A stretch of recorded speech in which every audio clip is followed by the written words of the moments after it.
Hello friends. तो finally अभी लक्ष्य जेई 2026 स्टार्ट हो चुका है और अभी थोड़ी देर पहले मैंने लक्ष्य की क्लास करी मैथ्स की। और उसके बाद मैं थोड़ा सा फ्रेश होकर वीडियो रिकॉर्ड कर रही हूँ और अब इसके बाद मैं रिवीजन करूँगी बोर्ड्स के लिए केमिस्ट्री का थोड़ा सा, क्योंकि वो भी इम्पॉर्टेंट है तो थोड़ा टाइम उसको देना ही पड़ेगा बोर्ड्स के लिए भी। तो अब उसके बाद मैं मैथ्स का होमवर्क करूँगी, क्योंकि आज मैथ्स का होमवर्क मिला है, फिजिकल केमिस्ट्री का नहीं मिला है। दोनों क्लासेस मैंने अटेंड करी थी और कल भी करी थी। तो अभी ये मैथ्स के जो नोट्स है उसमें तो मैं अपने मतलब इम्पोर्टेंट चीज़ें नोट कर लेती हूँ, बाकी का रफ वर्क में सॉल्व करते रहते हैं। तो फिर थोड़ा सा ब्रेक लेके और फ्रेश होने के बाद क्लास करके अब मैं केमिस्ट्री के नोट्स रिवाइज़ करूँगी, जो मेरे स्कूल के नोट्स हैं। ये मेरे स्कूल के नोट्स हैं, ये बोर्ड्स के लिए हैं और एक्चुअल में मेरे स्कूल वाले बहुत ज़्यादा सीरियसली पढ़ा रहे हैं बोर्ड्स के लिए।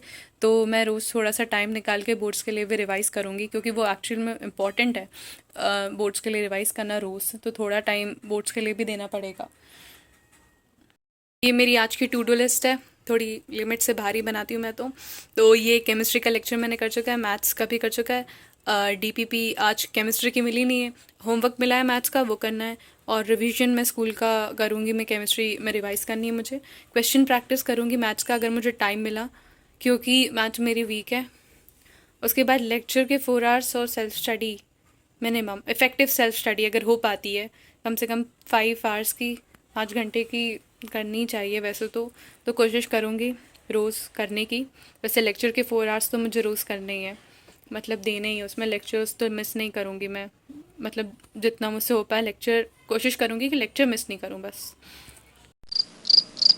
लेक्चर प्लानर को देख के मैंने अपना ये पूरा सिलेबस लिखा है और बना तो लिया है अपना प्लानर। तो उसमें मैंने लिखा है कि नोट्स रिवाइज करना है। मुझे मालूम है ये बहुत ज़्यादा ही है, लेकिन कुछ तो हो पाएगा कम से कम। तो नोट्स रिवाइज करना हर एक चैप्टर के, उसके बाद formulas, mock test, boards level का पढ़ना, मेंस, फिर एडवांस, डीपीपीज, लेक्चर, और ये सब करने के बाद एक चैप्टर कंप्लीट मैं मानूंगी। मैंने लिख तो लिया है पर कुछ तो मैं करूँगी कम से कम, तो मतलब रिमाइंडर रहेगा कि ये सारी चीज़ें करनी बाकी है। तो ऐसे ही मैंने ये फिज़िकल केमिस्ट्री का बनाया है और ये मैथ्स का भी बना लिया है। अभी ऑर्गेनिक और इनऑर्गेनिक का लिखा नहीं है, जो अभी चल रहा है उसी का लिखा है। मैंने अपने आपको चैलेंज दिया कि मैं 1 हफ्ते के लिए बिल्कुल यूट्यूब यूज़ नहीं करूँगी, कम से कम। दो पहली क्लास यूट्यूब पे थी,